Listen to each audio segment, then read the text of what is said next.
Today I'm going to show you how to use templates in Aprao.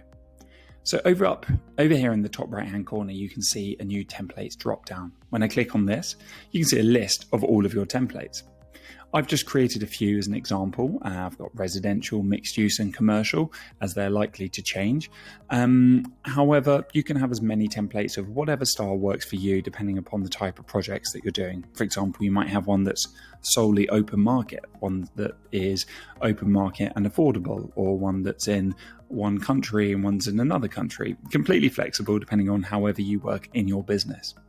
From this menu, we can then either create new projects from that template, we can edit the template, or we can delete the template. So I'm going to use this commercial template here and create a new project. When I do so, it creates a new project on my board over here.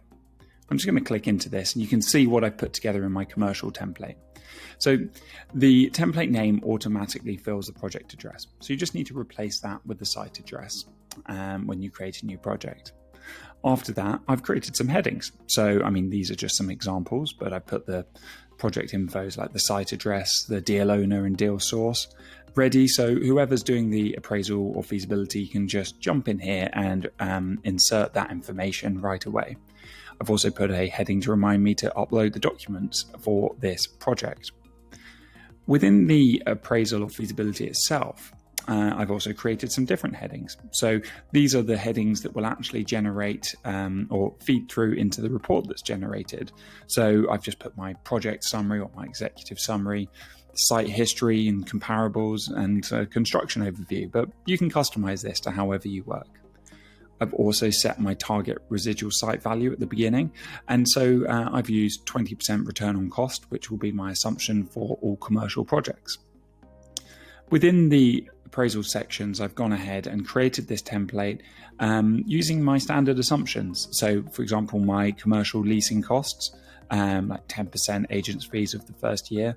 We've got the sales or the disposal at 1% of the GDV and the sales legals at 0.3% of the GDV.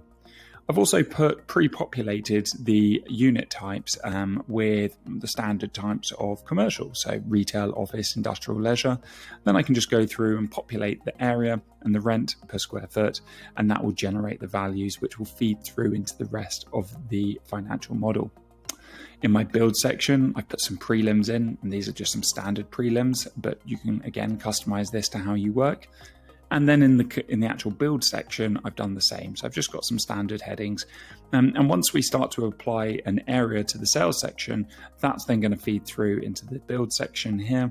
And these are all going to populate. So where I've set my main build contract to £175 per square foot, let's just say we had 10,000 square foot, you can see that that will all automatically populate based upon that. Now, in my other costs, I've created a few cost groups, so like professional fees, statutory costs, and marketing costs. Within here, you can have as many cost items, which you can set your assumptions as a percentage of the build cost or the GDV, or you can put an amount in your currency. So for example, in the marketing costs, rather than a percentage of the project's costs, I've just assumed 20 grand for the branding on the project and the graphic design, 30,000 for the hoarding, and 10,000 for the website. You can always update these when you're doing the appraisal, but it's just a nice starting place.